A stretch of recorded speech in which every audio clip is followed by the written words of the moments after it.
Greetings and bienvenue, Midnight Crew. Thank you for returning to this broadcast, and welcome to new viewers joining us for the first time. If you like a video, then feel free to subscribe. Strange Beach Stories. Before I came to America to go to university, I worked for 6 years at a small bar on Half Moon Bay in Antigua. Half Moon Bay does not get as many tourists as the other beaches. This is because it's on the high-energy side of the island. This means that it gets a lot of the current and is not the best for casual swimming. It does not have the best view of the sunset, and the only resort there was destroyed by Hurricane Luis in 1995. But it was enough to keep the bar I worked at in business while I was there. I have a few strange stories from when I worked there that X might like. I have spoken English since I was a kid, but it's not my first language, and this is my first time posting here, so I am sorry for any errors. Post your own strange beach stories also. The first story I have is about the name of the beach bar I worked at. The bar was named the Green Crab. I was 15 when I started working there. Legally, you can only work 8 to 12 hours a week until you're 18. But during the summer, my boss, I'll call him Santier, which is the nickname we used, would let me work 30 to earn more money. My first day working there, I asked Santier why the bar was named that, and he told me this story. Back in the 1950s, when the Half Moon Bay Hotel was being built, the local construction workers complained about not having enough materials and not being paid as much as the white foreign construction workers. Their foreman tried to get them raises and more building material, but the people in charge of construction wouldn't listen. One night, a construction worker visited his great-aunt, a voodoo witch, and asked her for help. She told him to wade into the sea up to his waist on a moonless night and slit the throat of a booby bird, then float a bundle of bay leaf and bacalao on the bloody water, and a spirit would come up from the depths to help him. He waited 7 days for the moonless night. He waded into the sea up to his waist. He slit the throat of the booby bird, and he floated the bundle of bay leaf and bacalao on the bloody water, and up from the depths came crawling a great big crab. In the dim starlight, the worker saw that the crab was a motley green. The crab spoke in a bubbly voice and asked him what he wanted. The worker told the green crab about the local workers not being paid enough, and there not being enough materials to build the hotel. The crab told him that in a week's time, the workers would have money and plenty more materials to build with. The worker went back to work with high spirits. The next week, there was a shipwreck. A lot of wood and cargo washed up on shore, and the local workers had their money and building materials. They started working again, but the worker felt uneasy about what he had done. A month passed, and each week a new shipwreck brought fortune to the construction crew. But each wreck weighed heavily on the worker's heart. He felt guilty for the innocent people that drowned in each shipwreck. There were never survivors. He went back to his witchy aunt, and she told him that a deal with the green crab could be made easy, but could not be closed as easy. She told him that if he waded into the sea up to his waist on a moonless night, slit the throat of a booby bird, and floated a bundle of bacalao with no bay leaf on the bloody water, he could summon the green crab again. The worker waited for the moonless night and did what his witchy aunt said. The green crab came up from the depths again. Nobody knows what happened, because the worker was never seen after that night. A week later, there was a final shipwreck, bringing a final load of wood and cargo. But the workers already had enough to finish the hotel. In the wreckage was a green crab, the size of 2 hands put together, that scuttled across the beach and scuttled into the water. The workers' friends wondered where he was and asked his witchy aunt what had happened to him, and she just laughed and said that he belongs to the great green crab in the deeps now. The workers' friends knew the stories about the green crab and knew that he wasn't in this world anymore. The workers took the wood and money and built a watering hole to earn extra money and drink after work. They named it the Green Crab, after their friend, who had sold his soul to the deeps to bring them fortune. Santi finished by saying that on moonless nights after the customers had all gone, the workers cleaning up will sometimes see something out of the corner of their eye. But when they turn to look, it will scuttle into the water. He said that it was the new green crab, the worker, trying to find his human soul. That one is not the strangest story I have, but I thought it would be better to start with it. It always gave me the feeling that something weird surrounded Half Moon Bay, and that feeling only grew stronger each time something strange happened, like this next story. It was the second summer after I started working, and the tourist season was in full swing. Santi had already marked everything up, so money was rolling in. It was harder work than usual with all the extra customers, though not that much harder. And even though I was too young to drink by a year, Santi's motto was, "You don't muzzle the ox what tread on the corn, my ute." Nobody really cared anyway, and we got a free drink every hour. It was a hot red afternoon when one customer in particular came in. He was an oldish guy with gray hair in his temples and looked about 40, still a good 10 years younger than Santi. He was in khaki shorts and a blue and white batik shirt. Your typical rich, middle-aged tourist spending time away from the family at an obscure beach bar. At least, that's what I thought. He ordered coconut milk with rum in a hurricane glass. Not a drink on our menu. But Santi was never strict with that kind of thing, as long as the customer paid. He handed Santi $5 American. That was about 12 in East Caribbean dollars. A little more than we charged for a simple juice and liquor drink, and didn't take the change.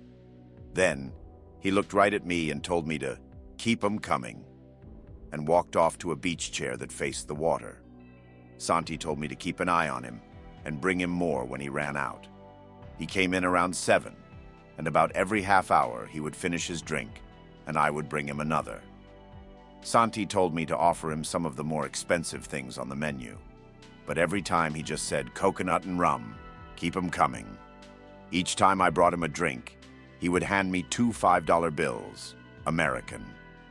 A little something extra, he'd say, winking, and keep 'em coming. Like I said, keep 'em coming. Guy came in around 7 p.m., and this continued through the rest of my shift. About an hour or so before I was supposed to go home, I asked Santi about him. Santi smiled and said, "If he paying, he's staying. Keep working as long as you feel like. Take tomorrow off." I didn't say no because I was making good money off him, but I felt weird whenever I served that guy. His eyes were a weird color, kind of greenish blue-gray. I never saw eyes his color before. The smile he gave me was too big, and his teeth were too white, like they were made of white plastic. Another thing that bothered me was that he had been there for at least 4 hours, and I had been watching him the entire time. Santi has put me on keep 'em coming guy duty, but he hadn't gotten up to use the bathroom once. I kept serving him until maybe 1 or 2 in the morning, well after all the other tourists had gone. The last time I brought him a drink, I walked up behind him and heard that he was talking to himself. I stopped dead in my tracks and listened. All that I could make out was something about the moon and about his brother. The rest was either slurred or mumbling. He must have sensed me staring because he stopped and turned around. He looked at me slowly, not surprised like someone else who had been caught talking crazy to themselves. I hesitated before bringing his drink, feeling like a mouse that was walking towards a hungry cat. I handed him his coconut and rum, and he said, "Thanks, kid. Keep 'em coming." Except the way he said it this time was like a question. Keep 'em coming? I turned warily to look back at the bar. The only people there were Santi, asleep, and a girl co-worker I'll call Peachy, because of the perfume she always wore, and said, "I think we're closing up for the night." He didn't look sad or angry or anything like a drunk who'd been cut off. He just smiled that too wide plastic smile and said, "Say, that's too bad. Here's something for your trouble," and handed me $30 in $5 bills. I helped clean up, but never took my eyes off keep 'em coming guy. When I walked home that night, I kept looking over my shoulder. thinking I'd see those eyes and a big plastic smile about to bite my throat out. That's the way I felt whenever I'd serve him his coconut and rum, seeing that big fake smile, like he was some hungry animal and I was raw meat. Come to think of it, no matter how often I served him, and despite him having drunk at least 2 bottles of rum, we served him progressively cheaper stuff as the night went on, but he never seemed to complain. He never seemed to be getting drunk, or at least sick from the piss water we were using at the end. And he never once got up to use the bathroom, drink water, or use sunscreen. Keep 'em coming. Guy never showed up at the Green Crab after that, and even though I made about $120 American off him alone in one night, I never wanted to see him again. Just finished final exams and ready to kick back. Hook up with a group of friends and head down across the border to the west coast of Mexico. Stop in Tijuana and stock ice chests with beer and enough food for a week. Find a nice beach, decide to stay there for a couple of days. Drinking beer, fishing, relaxing when night falls, sleep on the beach, all is good. Had a crazy dream that a woman came to me from the ocean. She was very seductive, and the dream was very vivid. I was looking forward to where the dream was going. Suddenly I woke up. My buddies wanted to do some night fishing and had shaken me awake. They were having a big laugh, saying how I had a shit-eating grin on my face and refused to wake up. Fished for a while and all went back to sleep. Morning comes, more fishing, beer, and relaxing. Actually caught a few fish and had them for lunch. Very peaceful place. Didn't see another person the 2 days we had been there. Wrap up dinner and get to bed early in case someone wants to night fish again. Have the same dream, the woman coming out of the ocean. This time she comes right to me and gives me a hug. Again, amazingly erotic, and we begin kissing and removing each other's clothes. When we are both naked, she grabs me and hugs me tightly with an alarming level of desperation. A part of me wants to pull away, and a part of me wants to keep the embrace forever. Wake up to screaming and splashing in pain in both of my arms. I was in the ocean, naked, and my buddies were fighting me. Everything calmed down, and my buddies said I just stood up and slowly walked to the ocean, undressing along the way. They thought it was a goof until I walked right into the ocean and just kept going. They said I was fighting and scratching to keep heading into the ocean. They finally got my arms twisted behind my back and got me to shallower water where I woke up. Told them about the dream and not sure if they believed it or just accepted it. We stayed awake the rest of the night and moved on to a new beach in the morning. We decided to call it Dream Lover Beach. We drove past it on our way back to the US, stopped to check it out again. 2 guys around our age had set up a little camp to spend the night. Figured they wouldn't believe any warning from us, so drove on. Always wondered if they made it through the night. In the Marines stationed at Camp Pendleton, get a week of liberty after coming back from a 3-month float, sea deployment. Me and a couple of buddies decide to rent a car and go to Mexico to check out some of the beaches. Take a bus to San Diego and rent a car at some rent-a-wreck place, the only place that would allow cars to go to Mexico we could afford. Goal is to make it to Ensenada, hitting a few beaches on the way there and back. Found a nice beach and spent some time goofing off, and we're going to camp out for the night. Found about a 5-foot-tall spire of hand-stacked rocks on the beach, right next to a used fire pit. Looked like a good place to camp, so set up some chairs, sleeping bags, and got a fire going. After a couple of beers, actually a lot of beers, one of my buddies knocked the rocks over. He said it reminded him of some kind of altar. We had a laugh and went to sleep. Woke up the next morning and realized the rock stack was back. Everyone swore that it was not them. Buddy, who had knocked it down, was agitated that it was back. Decide to stay there a while until dark, knock the stack down, and then hide in bushes at the edge of the beach to see who shows up to restack it. Drinking beers, throwing frisbee, usual beach stuff. Starting to get dark, build a fire and wait until 10 p.m. Seemed like a good creepy time. Same guy knocks the rock over, and we all pick a bush ready to ambush the restacker. Fire burned well until around midnight. Moon was almost full, so it had good visibility. Fire started getting pretty low. Checked my watch, it was 1:37 a.m. Wished I would have brought a few beers with me. Startled awake, didn't remember falling asleep. Didn't remember even being particularly tired. Realize the sun is coming up. Check watch. Almost 6 in the morning. See rock spire restacked. WTF. Find the first friend behind his bush, asleep. Find the third friend who was the rock knocker, and he was just getting up. We're all pretty creeped out. We all fell asleep, but none of us remembered feeling sleepy. Very bad vibe going around. Decide to get the hell out of Dodge. Pack up our stuff and go to the car. Second friend had the car keys. We used his credit card for the car but couldn't find them. All have an oh shit moment. Go back to where he was behind a bush, no keys. Go back to the camp area by the rock spire, no keys. Third buddy says, holy shit, and is frozen staring at the rock spire. At the base of the rocks are the car keys. My pocket knife that I had was next to the car keys. Wrapped around the top of the rock was the third friend's dog tags that he had been wearing. They looked like they had blood splashed on them. We grabbed our shit and left for Ensenada. I really didn't have a bad or evil vibe, but I definitely felt that we were not welcome there. The third buddy said he had nightmares for the next couple of days, said they were of him back in elementary school, and he was really tall and skinny. He said all the other kids looked really small and were pushing him and laughing at him. Said he wished he never had knocked over those rocks, and he felt like there was something watching him, watching and waiting to pay him back for knocking over the rocks. Camping with family on a rather secluded beach near San Quentin in Ensenada. There's this dormant volcano nearby. Dad suggests we should check out the crater. Being as adventurous as him, I agree to tag along, hop on his old Jeep and get on a road we believe leads up the volcano. It's mid-November, so by 5 or 6 in the afternoon it was already getting dark. Been driving about an hour and not really seeing the peak getting closer. Getting bummed. Instead, the road is getting narrower. Getting worried. It's already around 7:30 and it's already pitch dark. Worse is, we finally find the end of the road. Only rocks and mostly bushes around. At least the road with clear vehicle tracks.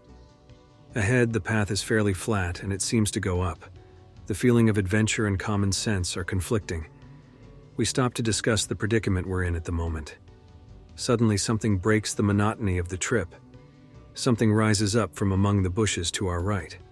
A single red glowing eye orb comes up as if startled by the car's engine. Me and my dad are silent, trying to figure out what sort of wildlife we stumbled upon. Options narrow when I realize the size of this thing, or rather its height.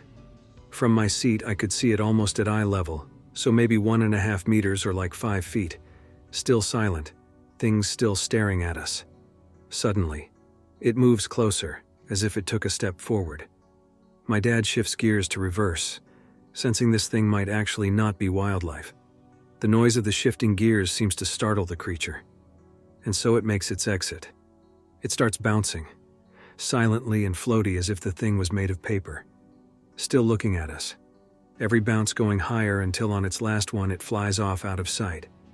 Needless to say, we booked it back to camp. To this day, I'm not sure what we saw. Still sort of spooked by this, and wondering if anyone's seen or heard of anything similar. Be me, traveling for business. Stay in a hotel about 30 minutes away from the city where the meeting will be. Beachside, northwest coast, pretty comfy if a little chilly. Checked into the hotel and went to bed as normal. Woke up at 5 a.m. to knocking on my door. Slow knocks, loud, repeating in beats of 4. Waited for like a full minute before answering the door. Eventually get up, put on some pants, and go to the door. The knocking never stops while I'm doing this. I'm greeted by a man in a loose, almost casual-looking suit. He flashes a badge in my face, I forget what agency, and asks me if I had seen anything strange on the beach.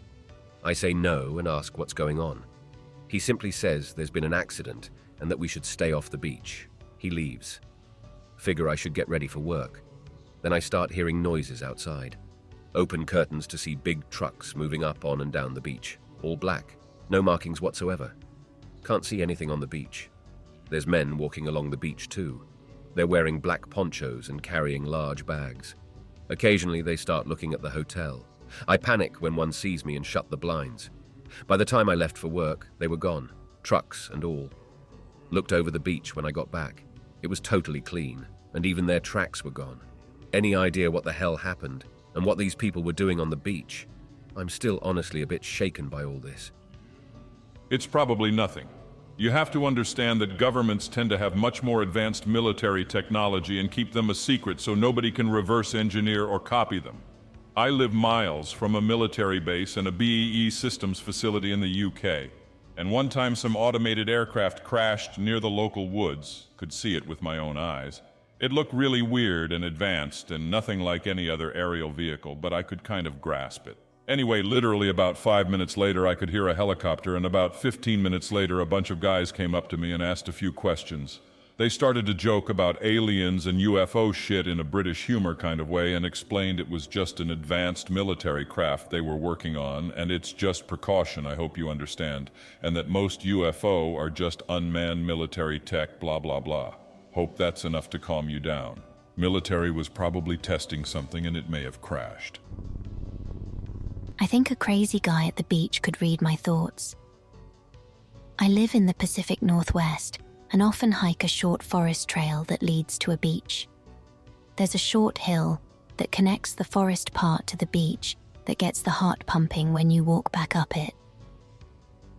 On this particular day, I was thinking about my fat friend, who I often invite to the beach with me.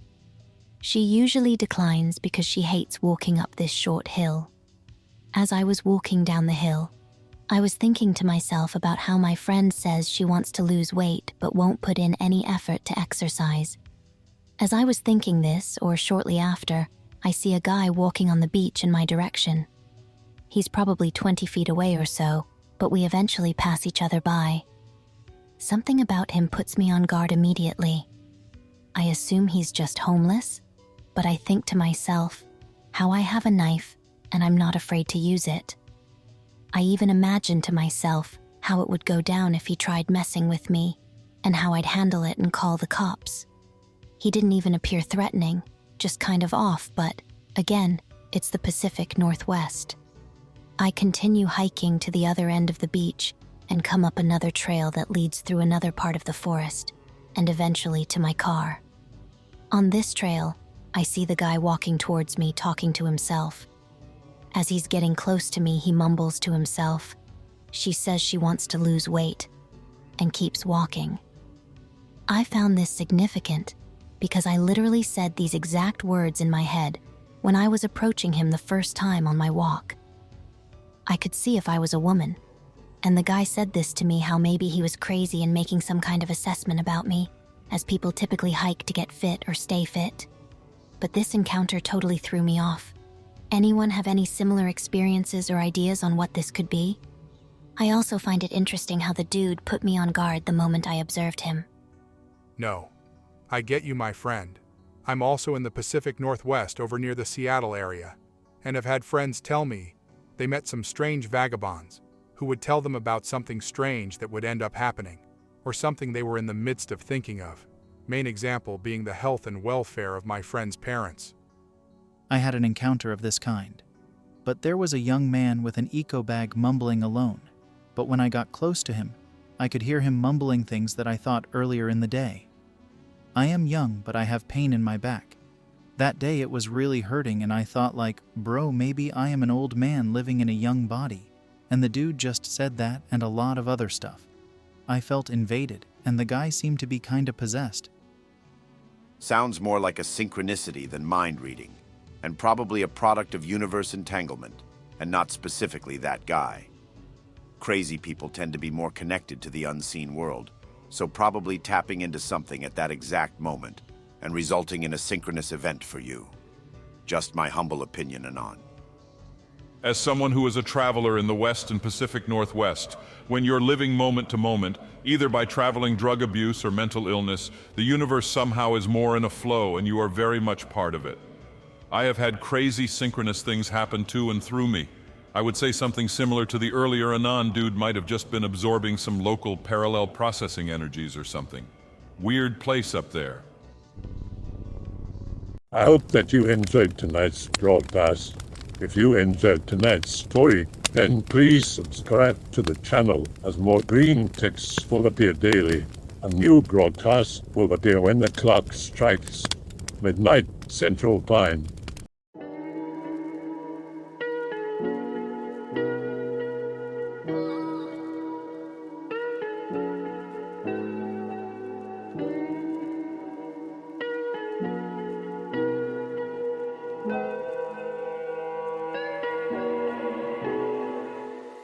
Remember to check out the Odyssey page in the description for a second archive of the channel's videos. There's also a Rumble archive as a backup.